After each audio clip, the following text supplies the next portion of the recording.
My name is Charlie Smith. I'm editor of the Georgia Strait newspaper in Vancouver. I've worked in the media for over 30 years. I've worked at CBC, TV and radio. I edited a business magazine. I was a freelance writer, so I've written for lots of publications. I used to teach investigative journalism at Kwantlen. It was called Kwantlen University College at that time. Now it's Kwantlen Polytechnic University. And one of the things when I was teaching, I used to try to educate our students about reporting on diasporas, because people come from many different countries of the same ethnicity or of the same language, and to understand that diasporas are complex and it's not kind of a one-size-fits-all. So particularly with the Chinese-speaking community in Vancouver, there is a tremendous variation. And so I would try to help the students learn how to report well in a diverse and pluralistic society.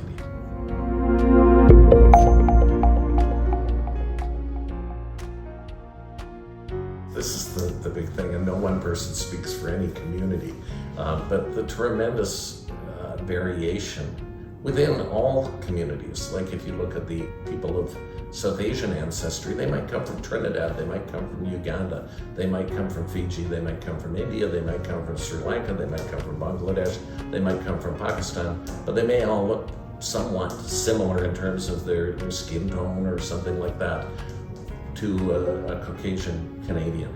But there's enormous variability, and the same is true of Chinese-speaking people. I've met Chinese-speaking people from Peru, and they had names like Carlos and Josue, and they spoke Spanish, and they spoke Cantonese, and they spoke English.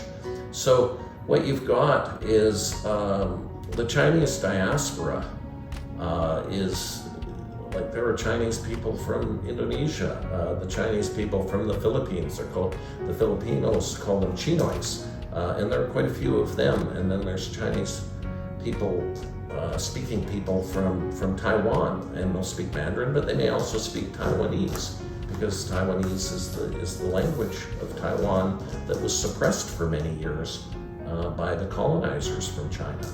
So you've got people of Chinese ancestry come from all over the place. I like this Chinese Indian restaurant in Burnaby, and the owner, she's from Calcutta. So you can never make assumptions when you meet someone where they may come from. And I think you need to be curious about people and the human character and dimension. And when you meet people, learn from them and talk to them and ask them. And I find I get this free education living in Vancouver about the world, because I'm able to meet people from Taiwan, or even from, Ghana, or from Somalia, or from Italy, and it's tremendous in terms of what you're able to learn. And I think the thing with, if I were to say people from Taiwan, the things that stand out to me, one is this a tremendous appreciation for arts and culture, a tremendous appreciation for equality. I can't imagine, tell you how many times we've been dealing with LGBT issues at our newspaper, and someone in the so-called Chinese community is speaking up for LGBT issues or is advocating, and then it turns out they trace their roots back to Taiwan. There was one case where a parent was speaking to the Vancouver School Board about her trans child and expressing very progressive views. And I thought, I wanted to interview this person. And I called her up and, what's your background? Well, I came from Taiwan. And I went, yeah, of course, you came from Taiwan.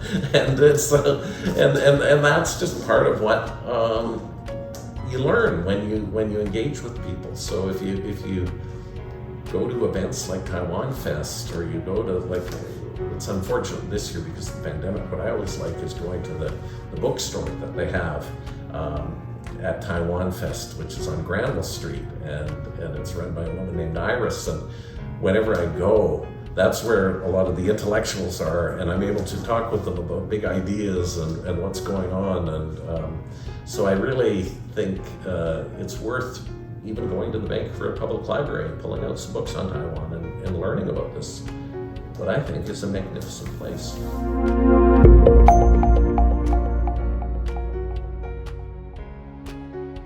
I think what happened initially when Deng Xiaoping became the leader of China, that there was great optimism among Canadians that maybe we could form a new relationship with the People's Republic of China.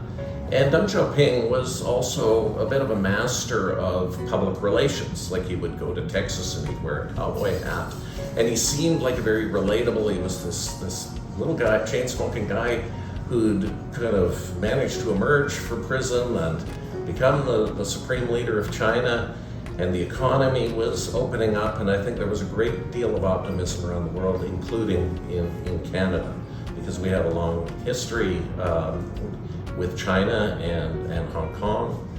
But then over time, the first sign, I think, real sign that this was, we should be treading more cautiously, was Tiananmen Square in 1989. The students were gathering, they were hoping for democracy. Li Peng, who was one of Deng Xiaoping's associates, oversaw the just complete butchery, attacks on the students. I think Canadians were heartbroken to see this happen. We saw a statue, a goddess of democracy, created at UBC in response to this. And then we had the Vancouver democratic movement start here in support of China. And I think that really was a sad event that we saw. And Deng Xiaoping was behind the scenes ordering this. And they didn't care. They didn't have the same kind of economic clout at that time. And then as time carried on through the 90s, the Chinese economy became more powerful. And I think the business community, and this was a time also when commodity prices were rising. We came out of a pretty bad recession in Canada in 1990, 1991, and we also had a large public debt coming out of the Mulrooney years and into the early Chrétien years. And I think there was a great desire on Canada's part to clean up our finances, reduce our debt to GDP ratio, and China was seen as a possible opportunity to help us there. So trade increased with China, particularly the sale of commodities to China. I think there were hopes for, and we've seen it, where Chinese students come to Canada, and that education is an export industry. But we keep getting these signs that China is not what we expect, or what we would expect a fair player to be in the world. And I think the next one was Tibet, where you saw the ruthless repression of Tibetans, and the Han Chinese moved in large numbers and basically overwhelmed. It would be like in Canada, let's say we're worried about Quebec separatism, so we're going to take a whole bunch of people from the rest of Canada and move them into Quebec so that we have an absolute majority of non-Quebecois who could prevent the Quebecois from expressing their national autonomy. China cannot be trusted. Now we've become so economically dependent on them. So if Meng Wanzhou is sent to the United States to face prosecution, we know that this thuggish regime will take vengeance on Canada, whether it's through trade actions, punishing Canadian farmers, which they've done before. It could be punishing Canadian post-secondary institutions by suddenly saying students can't come to Canada. Could be punishing our school boards in Canada. And we went in, I understand why Canadians wanted to engage with China, and there were good economic reasons for thinking about that, but it's been very disappointing and heartbreaking to see what's come of it, especially when you look at what's happening with Hong Kong, given the close ties between Canada and Hong Kong. So I don't think, and another concern is China and its use of surveillance technology. We worry about the surveillance state of Facebook or Google. This is nothing compared to China, and I think we have to be very, very cautious.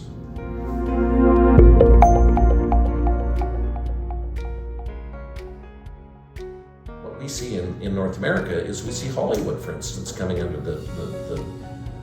basically the influence of China, because the studios will submit to Chinese censorship their movies. And is this what people fought and died for in World War II when they were fighting the Nazis?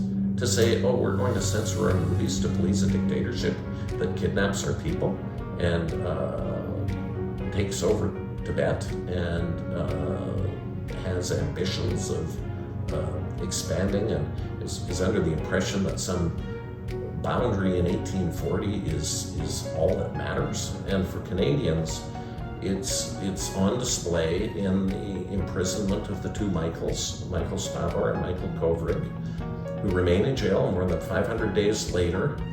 And what was their crime? Well, they were Canadian, and they were in China after the Canadian government exercised a provisional warrant under an international treaty and is respecting the rule of law in dealing with Guangzhou.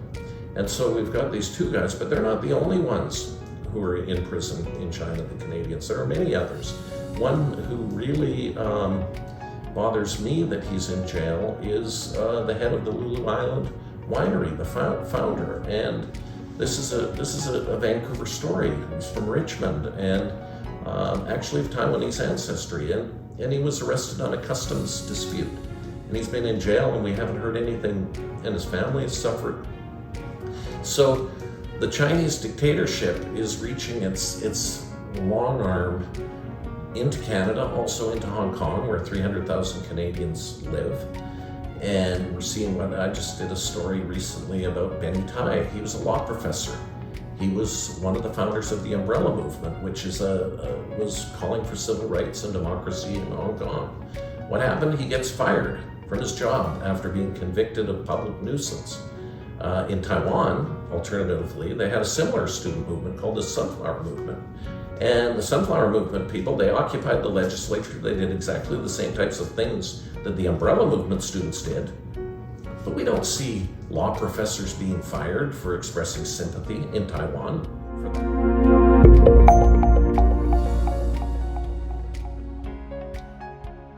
Yeah, I think this is one of the great tragedies, actually, of Canadian politics and the Canadian media, is our failure collectively to fully appreciate the connections between Taiwan and Canada and what we can learn from Taiwan and the relevance of Taiwan to Canada. First of all, I'll just tell you something about Taiwan if you're not aware. Some of the viewers will be. It's a population of about 23.5 million, area the size of Vancouver Island. So it doesn't seem so big, but in fact, it's a much larger country in terms of its impact on the world and how we think. One of the things that Taiwan has an indigenous population, and it's about the same percentage as Canada. And here's what we can learn from Taiwan. I think they've been moving more quickly. They had, the discrimination and a lot of the problems that we had in Canada, but they have given indigenous people in Taiwan seats in the National Assembly. There was talk of that in Canada in 2004 election. Jack Layton raised it, the NDP leader. He only raised it once in one of his platforms. But this is an issue we should be discussing. Something in New Zealand as well we can learn from in their dealings with Indigenous people. The next thing is Taiwan has a history of colonization, and that is very similar to Canada. And it has left a lasting legacy, but where we can learn from the Taiwanese is I think they've done a better job of decolonizing their minds and appreciating the impact that colonization has had on their identity, and forging a new identity, an independent identity, which is very different from the identity of China, very different from the identity of its other colonizers, Japan, Spain, Netherlands. And so the arc of Taiwanese history, I really like this book by a man named Su Beng, historian, 400-year history of Taiwan, where he goes through the colonization history. And what happened was it was the Dutch came in, and then the Ming Dynasty, someone from the Ming Dynasty got rid of the Dutch, and the Spanish were there for a while. And these are all influences that have shaped Taiwan. And then what happened, but what Su Beng did was he looked at the history of the Ming and particularly the Qing Dynasty, and there were lots of writings in those times of how Taiwan was not part of China. It was this wilderness. It was this place where pirates hung out. It was not a province of China. And this is on the historical record.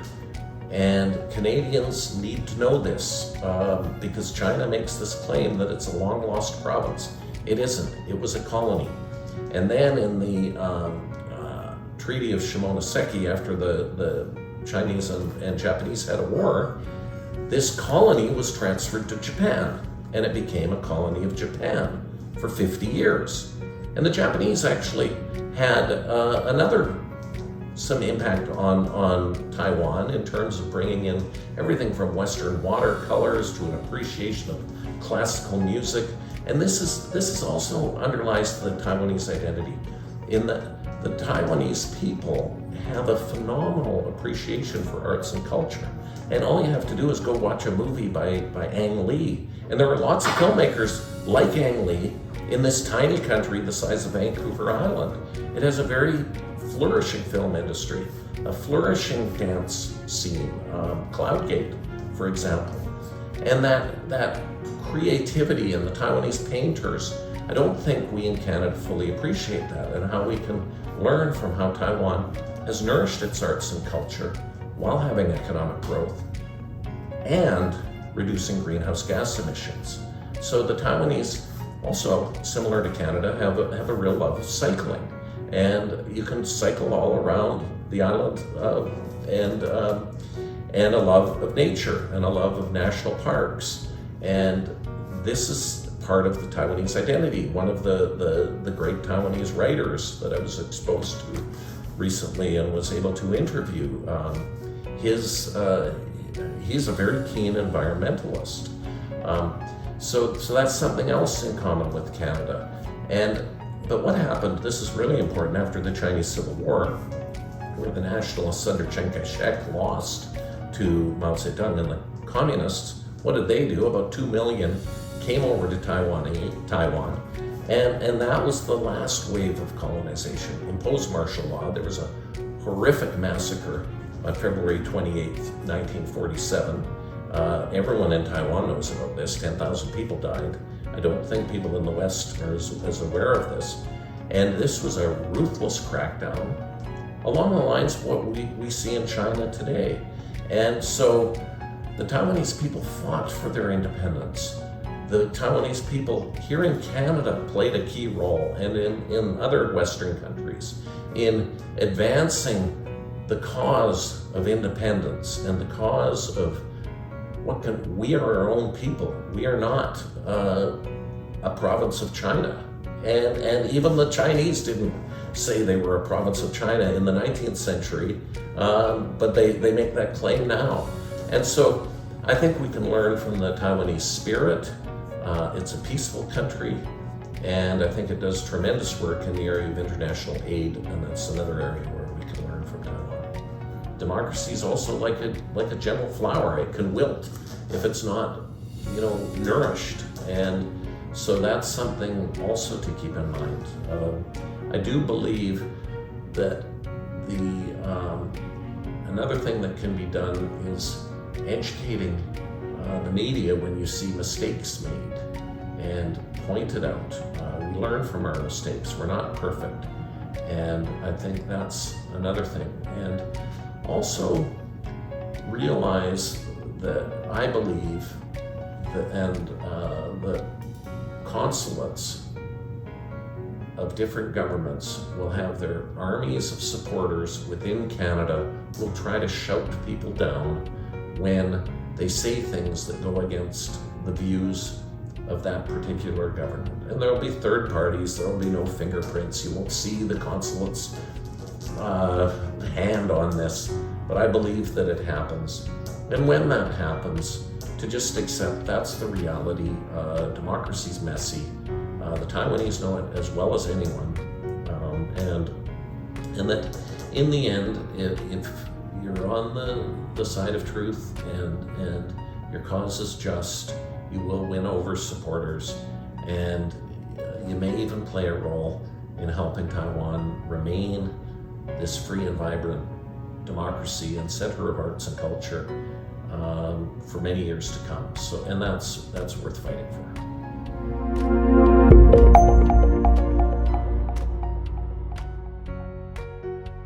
Their healthcare system is another example. What happened in Taiwan was they went around the world and they said, well, what's the best of the French system? What's the best of the English system? What's the best of the American system? What's the best of the Canadian system? What is the worst of the American system? What is the worst of the Canadian system? And they created, through this research and this diligence, one of the best healthcare systems in the world. I think part of the problem has been that the media has not done enough to raise awareness of Taiwan. So as an example, I was talking to reporters in another newsroom in Toronto not long ago, and I did a little snapshot of Taiwan, and one of the things I said that really stood out for them was it was the first country in Asia to legalize same-sex marriage. And I said it was actually the progressive people in Taiwan who wanted this. And this was actually an issue in the last presidential election.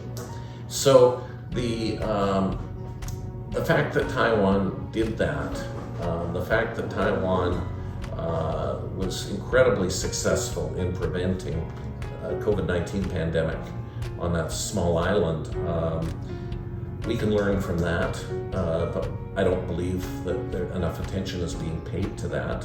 One of the things I'm under the impression that the Taiwanese government did was they paid attention to passports and where people had been, and and then juxtaposing that with technology, because it's an amazing technology development in Taiwan over the years. I think the problem is Taiwan has been out of sight, out of mind, because people don't fully appreciate that it can really help Canada. And it can offer us, almost like they say, what is a drunk person leans on a lamppost for illumination? Well, we could lean on Taiwan for illumination and learn from this magnificent country, peaceful and democratic and caring, and how are they dealing with China? They've managed to ride this bull for this many years without being thrown off. They still engage economically, but they've still managed to maintain their political independence.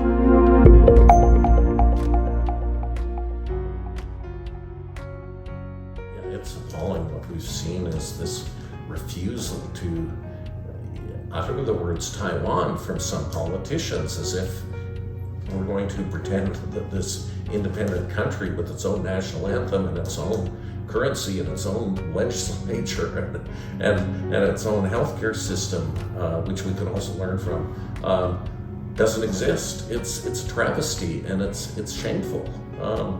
And I've been in that situation where I remember a BC Liberal cabinet minister refusing to say the name Taiwan, and I was going like, where does this come from? You swear an oath to uphold the Constitution and do all these things when you take office, but you're too chicken to say the word Taiwan when it's this democracy that shares our values, and we have Taiwanese people in Canada who've been tremendous citizens who've helped build our country, and we have people of Taiwanese ancestry who are in the professions, who are in politics, who are in academia, who are in business, who are employing people. It's disrespectful to them, and it's I don't know where that comes from, and are they so afraid of alienating a dictatorship that has so little regard for our country that it will kidnap people who just happen to be in the country. With Xi Jinping, here's a man who I think is quite disturbed, to be frank. I think his family history during the Cultural Revolution, his father was a real big shot in the Chinese government, in the Communist Party, and then he was thrown in jail, and his sister died, and I think it scarred him psychologically. It's hardened him, and maybe he always had that cruelty, but I think there's a cruelty there, and that we in the West have to come to terms with that.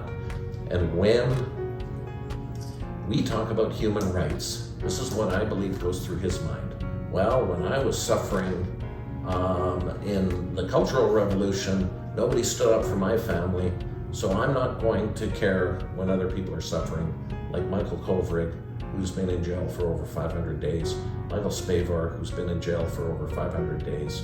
And if I see Michael Kovrig's wife saying this is a really sad situation for our family, I'm not going to care. And that, I think, is basically what we're dealing with here. And he is, on a certain level, a Chinese Putin, because just like Putin, he's extending his rule, he's consolidating his power, and he really just doesn't care about the will of the people. It's just his own ego, and it's this almost monumental narcissism. We've seen narcissistic leaders in the past, like Saddam Hussein was a good example of that, and they don't care for the people. If they did, they wouldn't be behaving the way they are. They wouldn't keep a Nobel Prize winner, a writer, in jail until his death, because they didn't want to lose face. So I think we have to be aware of the nature of what we're dealing with. And I think at the end of the day, a contracting Chinese economy is going to be the fastest thing to get Xi Jinping out of power.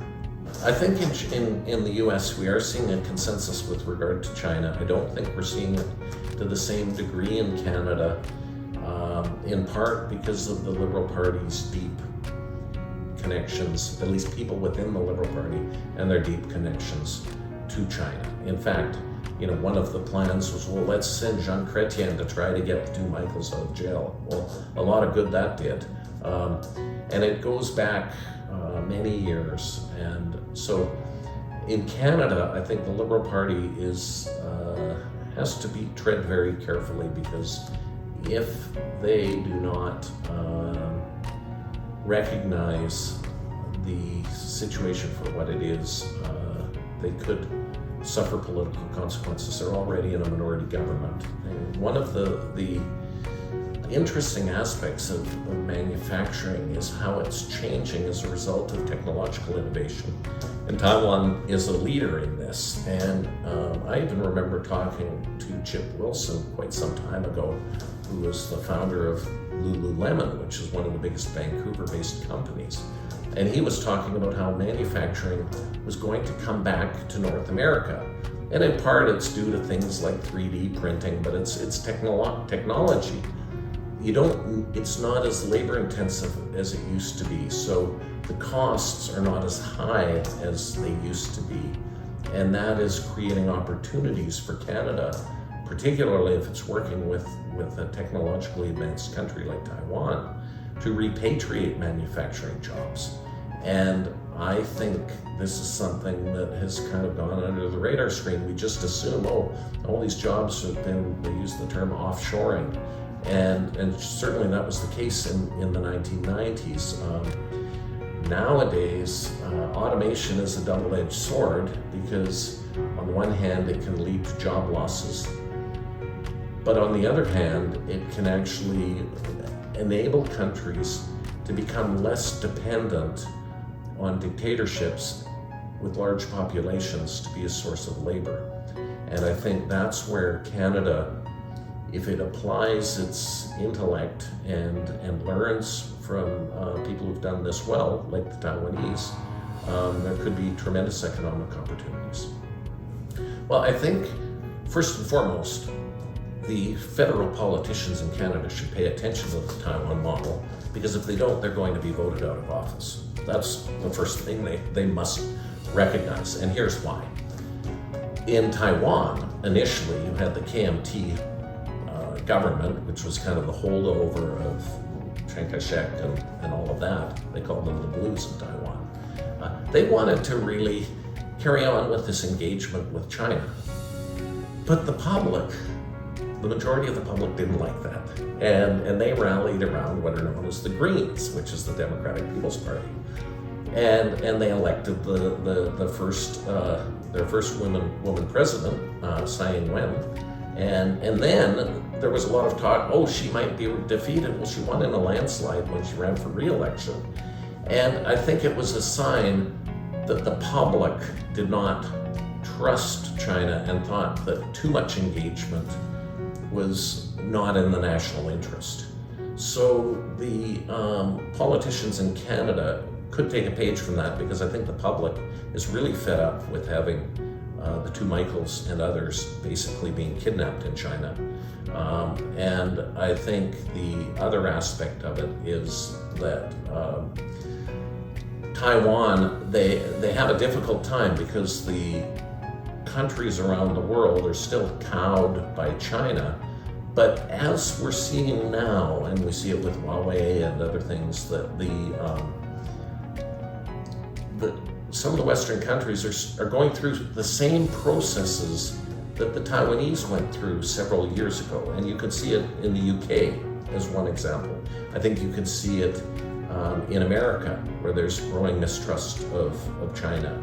And I think it's coming to Canada, but we're a little late to the party, and perhaps it's our small population. Perhaps it's because we engaged with China to a greater degree in a lot of ways than these other countries. And it also, I think, relates to the Liberal Party of Canada, where they have come under the influence of some very strong pro-China people in politics, and even on the side, like the Desmarais family, for instance, that one of them is married to Jean Chrétien's daughter.